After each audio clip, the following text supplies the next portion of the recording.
Okay, so today we're going to be talking about transits, and we're going to be using America's birth chart as just an example chart. And just to recap, we have a video on aspects, but just to recap, an aspect is how any two or more planets are linked energetically through angular relationships. And the major aspects are conjunction, opposition, square, trine, and sextile. And conjunction is probably thought of as one of the more powerful energies. Opposition and square definitely have a more difficult kind of challenging. It's like two opposing energies. And trine and sextile are thought of as kind of an easier energy.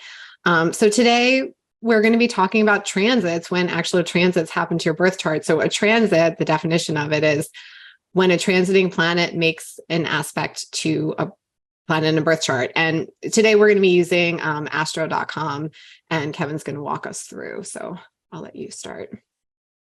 All right. So here you see on astro.com, I've just used America's birth chart. So just like a person can have a birth chart, a nation can have a birth chart, a business can have a birth chart, pretty much anything can have a birth chart. I mean, you could give a birth chart to an animal or an inanimate object if you wanted to. It's simply a snapshot of where the sun, moon, planets, and the horizon was at a particular moment. So we're using America's birth chart because the plan is to also then, in subsequent videos, to look at what's going on with America right now, as well as what's coming in the near future. And also to look at what was going on in the past when significant things happened in America. And can I just want to interrupt you just for 1 second, Kevin, just to let people know we're using what's known as the Sibley birth chart. There are different astrologers may use different charts for America's birth chart. This is the one that is most widely accepted. He was an actual astrologer at that time, and he did a birth chart for America based on, I believe the time is 510 in Philadelphia. But just to let people know, this is the Sibley chart, right? Yep, 510. 510 Philadelphia. Yeah. So this is the most, I guess, common chart that people use for America's birth chart, but different astrologers may have different charts that they use. But yeah, so I just wanted to, because I know sometimes people get confused as when we use the word Sibley. He was an actual person, Ebenezer Sibley. He was an actual astrologer at the time. Yeah, I didn't actually know that. So the other variations of America's birth chart, the only difference is going to be the ascendant, really, in the houses. So I've seen other versions of America's birth chart where the sun was in the 8th house. So perhaps it set the birth time as being, or the time of its inception as being a bit earlier in the day. For transits, what we're looking at is where the transiting planet, or where the planets are now, or perhaps where they will be in the future, or even where they were in the past, and how they line up with an individual's birth chart. Most of the time, though, there does seem to be exceptions. When significant things happen in an individual's life, there's usually a significant transit going on, typically from an outer planet or the nodes, or perhaps with an eclipse. There are other tools in predictive astrology that could also indicate certain things, which we're not going to get into in this video. Transits, I think most astrologers would agree that transits are the most reliable and significant tool in predictive astrology. And so the terminology, if you wanted to use its long form, would be transiting planet. So in this case, right now, you could look at, so here's Mars here. So transiting Mars is, or was, conjunct America's natal sun. Would have been maybe a week or two ago. And then transiting Mars. So you could then also say the term separating or applying will indicate whether or not it's approaching its exactness. So when it's applying to a conjunction, so transiting Mars here is applying to conjunction to natal Mercury. and transiting Mars is separating from its conjunction to natal Sun in this particular chart. So applying means it's approaching, it is almost or will be soon in conjunction or in any particular aspect, could be a square in opposition. Separating would mean the exact aspect is over. And now it's moving away, it's separating from that planet. If you watch the aspects video, a transit could be any particular aspect, though in general, what I would say to focus on is conjunctions, particularly conjunctions from an outer planet. When you're doing predictive work or you're reflecting on things that happened in the past, transits from one of the outer planets are going to be more impactful because they move slower. So they're going to be moving over that particular point for a longer time. To where, like in this case, a transit from Mars, it's only going to be within 10 degrees for roughly a little less than a month. Can I just interrupt you? Sorry, I just want to interrupt Sure. you for 1 second, Kevin. Just to remind people, when we say the outer planets, that's Uranus, Neptune, and Pluto. Yeah, and it could also include Jupiter and Saturn. But I would say the further out the planet is, the more likely it is to be significant. So Neptune and Pluto are the slowest moving. So if they're making a transit to anything, it's going to be within a few degrees for at least a year, if not 2 or 3 years. So to where Uranus will be within, say, 5 degrees, and then Saturn will pass over a particular point, over the course of less than a year. And then, if you were to look at a transit from one of the inner planets, that would be Mars in, they're going to be moving over a point very quickly. I think many astrologers just completely disregard transits from the sun, the moon, or the inner planets. I find, like in my own personal life, like a transit from, like, say, Mercury may correspond to me having a thought about something, or having some sort of a communication. I think about, like, when Mercury was transiting my midheaven, I had this thought to apply for a job. And it seemed like that job was going to go somewhere, and then it didn't. But then, it was ultimately insignificant. But in that particular day that Mercury was transiting my midheaven is when I had this thought to apply to a job, and then apply to that job and kind of touch base with the employer. So, to where you look at, like, when Pluto was transiting my sun. So when transiting Pluto was so that's actually the short form of what people would normally say is Pluto in this case. So the planet that's transiting would come first. Pluto is transiting my sun. And when there's a conjunction, typically it's not saying transiting Pluto is conjunct my natal sun. That would be like the long form, more kind of proper terminology. You would just say the transiting planet first, and then the natal planet second. So Pluto's transiting my sun would then mean transiting Pluto is conjunct my natal sun. As compared to, say, Pluto was transiting in opposition, you might say transiting Pluto is opposite my natal sun, or Pluto is opposing my sun. Would probably be the more common way, which would be like the short form. I just had a quick question, Kevin, like just looking at America's birth chart and just thinking about what you were saying, as you kind of continue to learn astrology and as people are looking at their own charts, and you start to look at kind of the more significant factors in a chart, like there's a lot of aspects in America's birth chart to Saturn in the 10th house. So would you say maybe Saturn transits could be more significant in this specific birth chart? Like if you have a heavily aspected Venus, or would you say transits at that point would be more significant, maybe a Venus transit if you had a heavily aspected Venus than it would be in somebody else's chart where their Venus wasn't as heavily aspected. And that was just a general astrology question I had. Yeah. So thank you, Sarah. That's actually a very important point that I forgot to actually bring up, which is important, is while every planet is what it is, Pluto is always Pluto, Neptune is always Pluto, or Neptune is always Neptune. The effect that any transiting planet is going to have is going to be contingent upon what it is in your birth chart.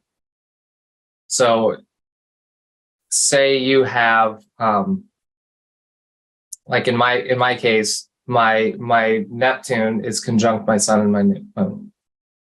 And I'm a Cancer rising, so my moon would also be the ruler of my ascendant. So then I have Neptune conjunct my sun, moon, and chart ruler or ascendant ruler. So for me, Neptune is going to be a very energized planet.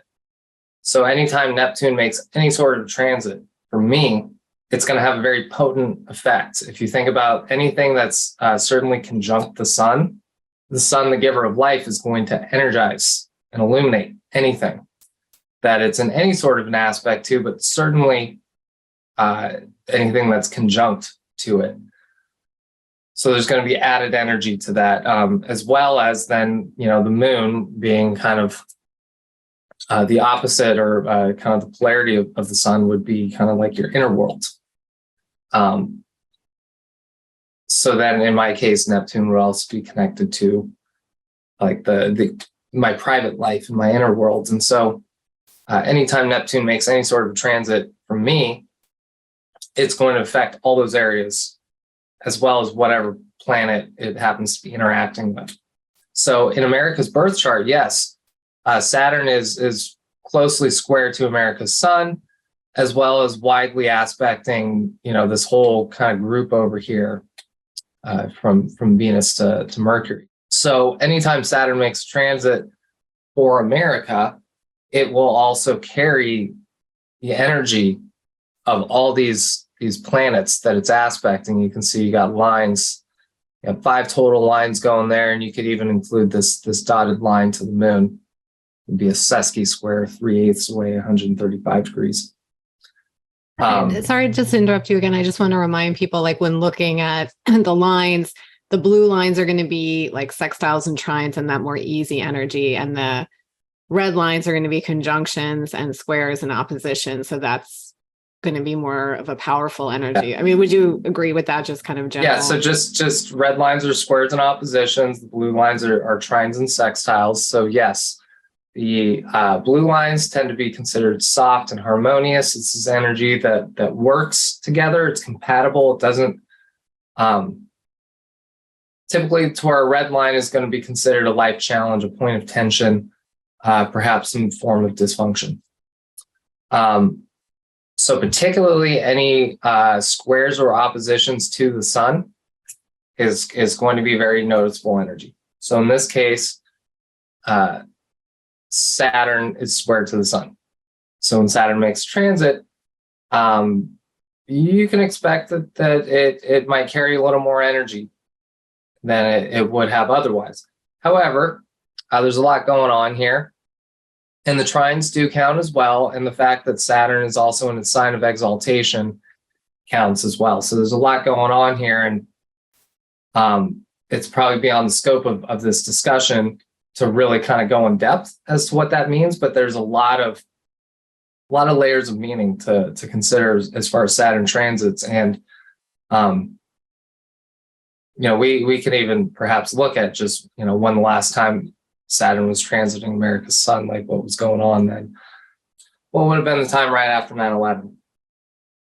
So if you think about like, that would have been kind of like when we were really kind of getting into Afghanistan, and perhaps also, I don't know, when we got into Iraq. That was like the Patriot Act and all that. There was kind of massive. Yeah, there was definitely massive. People think of that time as being a massive change because that was, the Patriot Act, we had more surveillance. Yeah, it was significant.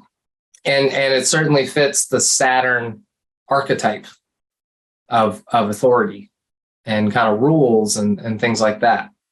Yeah, it certainly fits the description. When you're looking at transits, first always look at conjunctions from any of the planets. So then Jupiter and Saturn could also be considered.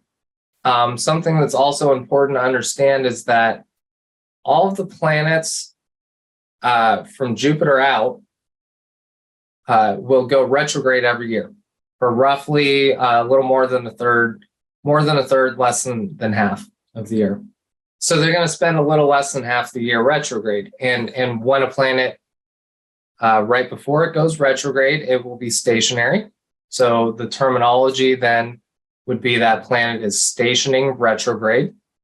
So right now, Pluto is actually stationing retrograde.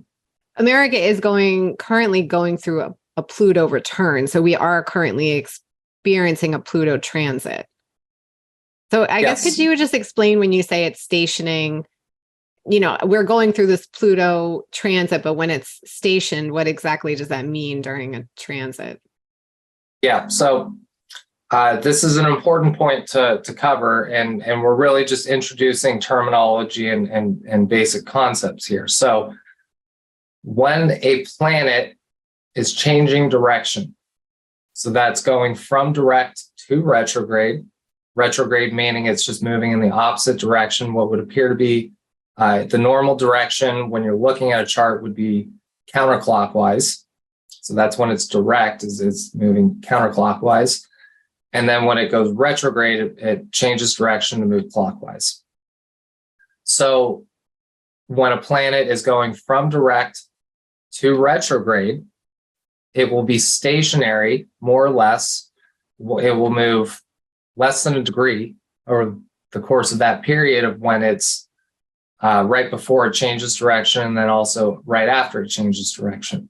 At the time of this video, Pluto apparently has not gone retrograde yet.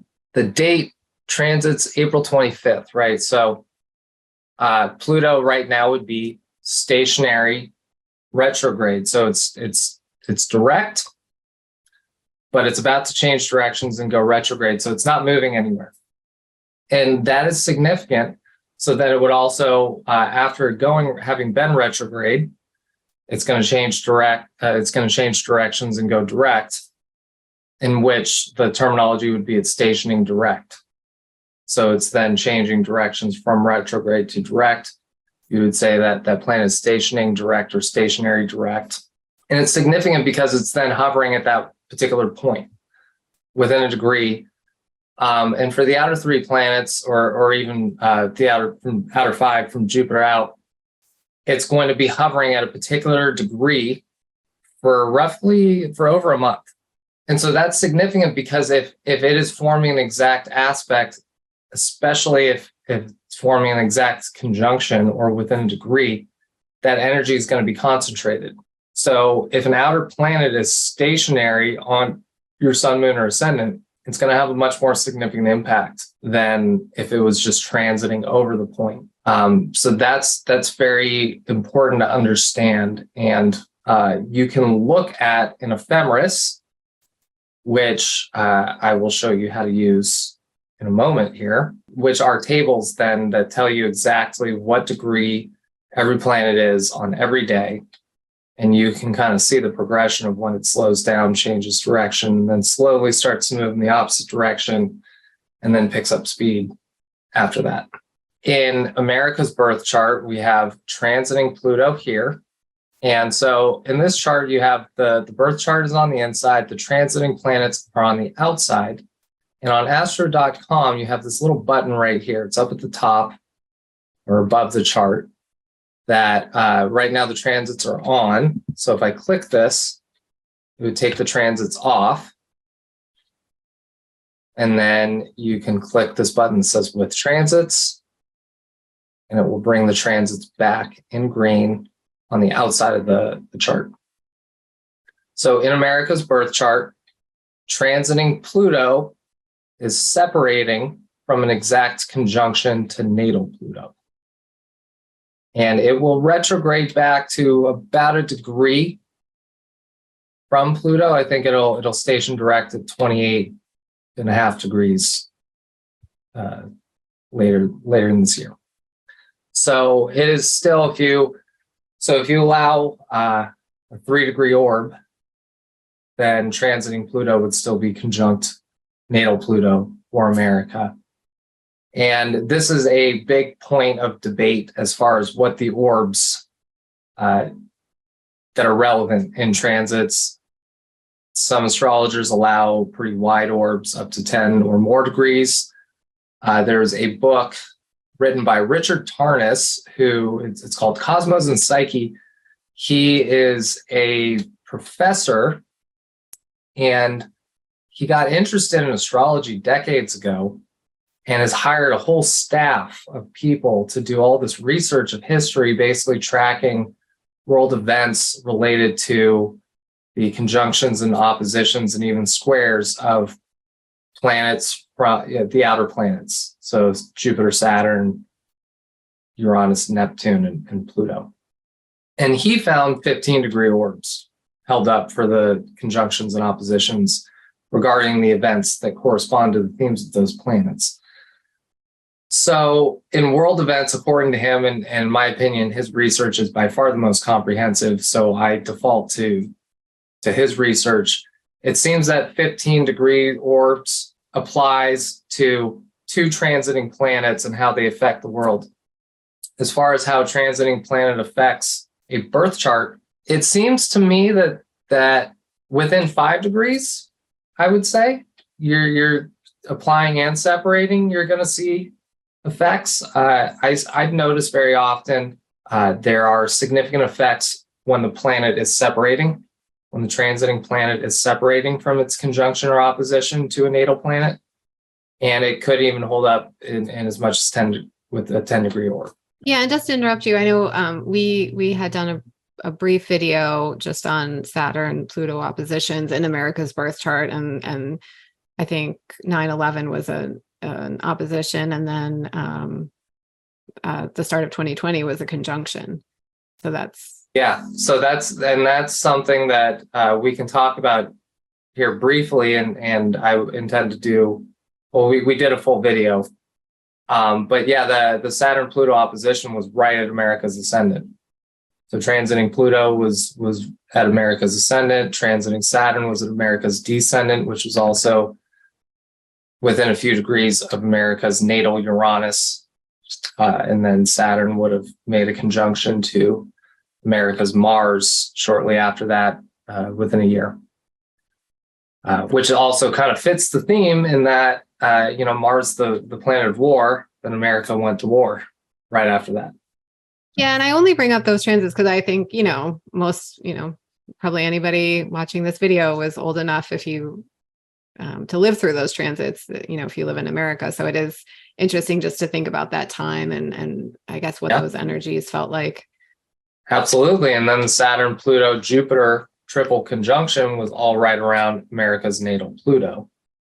So that was also then, you could say in America, though, I mean, we saw that play out worldwide, though America certainly had its own way of dealing with it.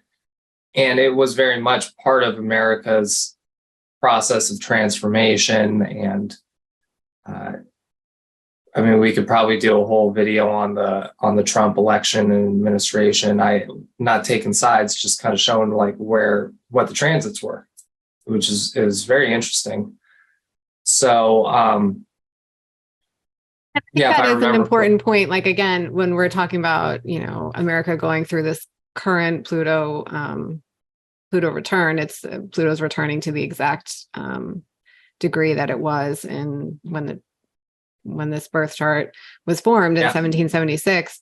So again, like when we say we're not taking sides, again, we're just saying like whatever you think about the political climate or anything going on, it's like, what does that energy feel like? It is this feeling of transformation and things that have to, be let go of or actually being let go. And we don't really have a choice. We all have to transform collectively. And it's not a pleasant process. So it's, again, we're not saying politically who's wrong or right. We're just saying, think about that energy and what that feels like as we're all collectively living it. Yeah. And thank you, Sarah, because that also brings me to the next important point is the way I think of transits is that it basically will indicate the quality of energy for a particular time. Very often most of the time or some astrologers would say all the time, when anything significant happens in a person's life, there is a transit. There's a significant transit going on, or perhaps an eclipse, which you can include in transits. However, very often when a significant transit happens, there's not like a major life-changing event. I would say that's actually more common. What I will say is when there's a transit, say, from one of the outer three planets to a person's sun, moon, or ascendant, particularly a conjunction, if there's not any sort of significant events that you're going to remember for the rest of your life, there's typically a very distinct quality of energy. So when Uranus is making a transit, it's usually this kind of unsettling kind of energy. A person may feel kind of anxious or like they want to escape and make some sort of a change. So you'll see very often when Uranus makes a transit, a person will make a change in their life. They'll move, they'll quit a job, they'll begin or end a relationship, something like that. When Neptune makes a transit, very often a person will feel tired, emotional. They may start drinking or using drugs or alcohol or watching a lot of TV. They may feel more kind of dreamy and imaginative.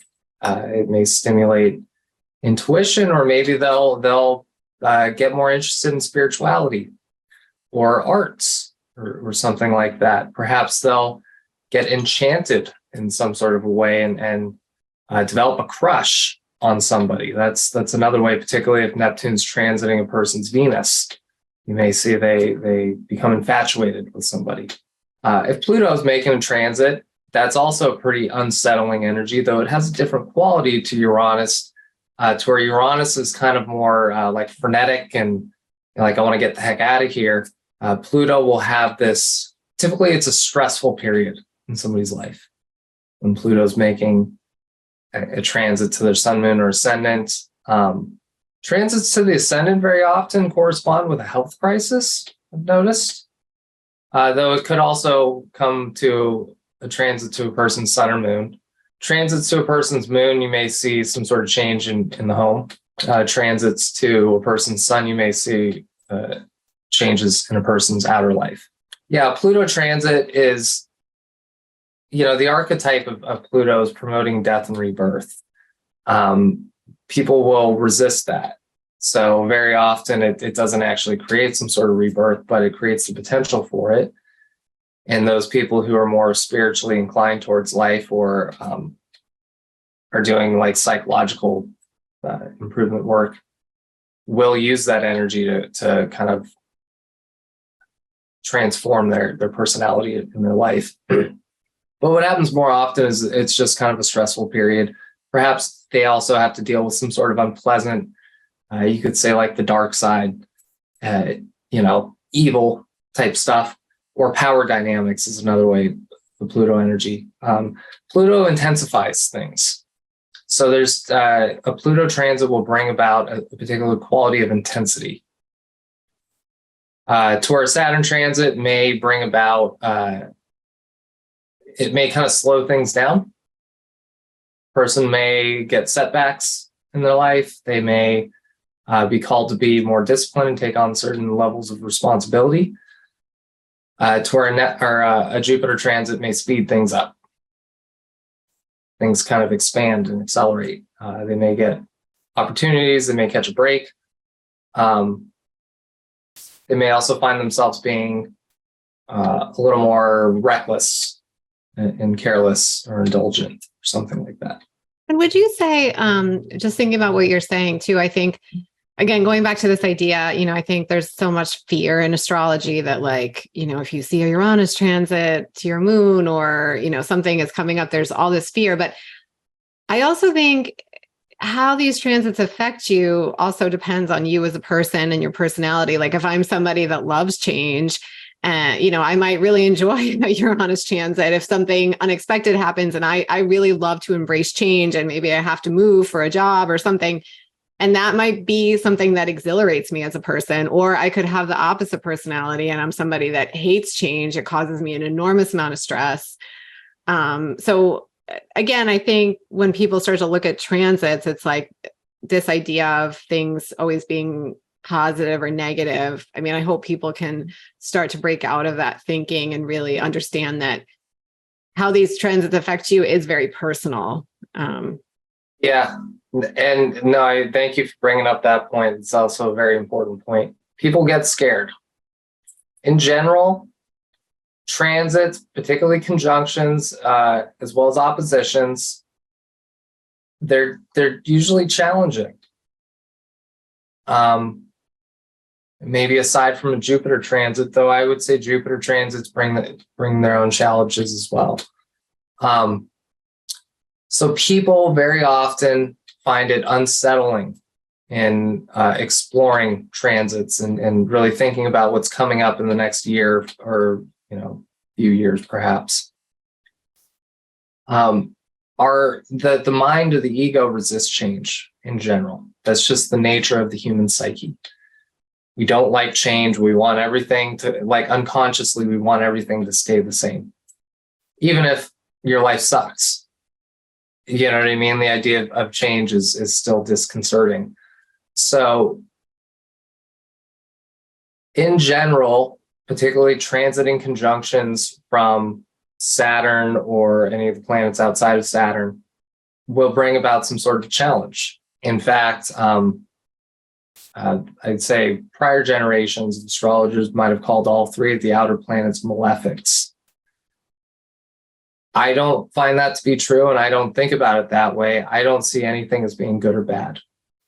And I would encourage people to also adopt that perspective that nothing is good or bad. Things are good and bad, and it just depends on your perspective. The reality is, I don't need to look at your birth chart or your transits or anything to tell you your life is going to have challenges. You're going to suffer at some point. There's going to be obstacles to come through. Things are going to change. There's going to be periods of upheaval and catastrophe of varying degrees. And so transits cannot predict, in my opinion, anything specific. They predict a particular quality of energy. And within a particular energetic atmosphere, there are increased probabilities of certain events happening. So, you could look at, like, say, like your death, and you can think of like an estimated timetable. If you live a full life, you could say roughly a 10 to 15 year window of when you would be likely to die. And then you could say, okay, like, let's look at the transits within that 10 to 15 year window and say, okay, is Pluto or Neptune or Uranus making a transit to something significant? If you allow for 15 degrees, Saturn's going to make a conjunction or opposition to everything in your chart within a 15-year period. So you could then use transits to attempt to predict your death. And that's some dark Pluto energy there. Yeah, well, I mean, if you look at death as a bad thing, I personally don't, though. That's maybe part of my like Neptunian personality is death is just a transition. And if we look at the evidence that's available, it certainly seems the most likely probability that we live one life after another, and there's this whole experience that happens in between lives. There's a great deal of evidence from people who've had near-death experiences as well as hypnosis, and they kind of all tell the same story more or less. So I assume that to be true. It certainly feels true to me. That's the perspective I take, and I'm going to try my best to kind of hold the perspective that's maybe more common, that death is scary. And reality is all transitions are scary, and death is just another transition. So your life is also going to have transitions in it. I would hope your life has transitions. If your life just continues to be the same decade after decade, that's going to be a pretty boring, unfulfilling life in all likelihood, unless your life is just wildly exciting and fulfilling right now. And but even if that's the case, you may want it to kind of slow down and allow yourself to kind of have a more simple life at some point. So, that's also just the nature of the human experience, is that we have these different phases of our life. And so transits very often will delineate where there's going to be kind of an inflection point of where your life may move in a new direction. And so you can look at a transit and say, okay, now you're going to have this period. It could be anywhere from 1 to 10 years, depending on how things are configured in your chart, that will be significant, where you will be under the influence of a potent cosmic energy that will color your inner world and or your outer world, your life circumstances. And as a result of that, you're going to change. And if you didn't change, I would say that that's not going to go well. It's going to be really stressful, because I believe that the cosmos and our soul seek to experience evolution over the course of a lifetime, which means things are going to change. The way I look at it when I'm doing a reading for a person, or just kind of looking at my own chart, it's like, okay, these are the periods, what's coming up in the next year or 5 years, whatever it may be. This is the quality of energy that I'm coming into. And so then when you know what the energy of that particular planet is that you're going to be influenced by in that period, you can work with it. And so I've used astrology as a tool for personal development, and I would say it's useful to work with the energy of all the planets, as well as all the 12 signs and houses. And so when you do the work that's indicated by each of the planets, say Pluto, going deep, looking within yourself and seeking to bring up material information from your unconscious mind to be made conscious so that it can be transformed. Neptune, connecting to spirit, connecting to your higher self, allowing yourself to experience oneness with something greater than yourself, as well as developing your intuition and your ability to feel. And Uranus, learning how to change, how to go in a new direction, how to let things go and move forward, as well as developing the capacities of your mind. You could say the higher mind, thinking outside the box. Considering more perspectives would be Uranus. Saturn, learning to embrace responsibility, to work hard, and to work consistently. I would say that's as relevant as working hard as working consistently over time would be a part of the lessons in medicine of Saturn. And then Jupiter, how to be optimistic, how to be philosophical, how to have fun and be free-spirited. So if you can embrace all of those, when a planet makes a transit, you're going to be able to work with the energy in a way that's going to be productive. And even if your life even if you experience challenges in your life, you're going to be able to move through those challenges more gracefully, and to make use of those challenges for the purpose of your own evolution. So then when the transit's over and you're looking back on it, you can say, oh, that was a gift. That was a blessing, because I've now grown. And my life has somehow improved, and the quality of who I am at the depths of my being has matured.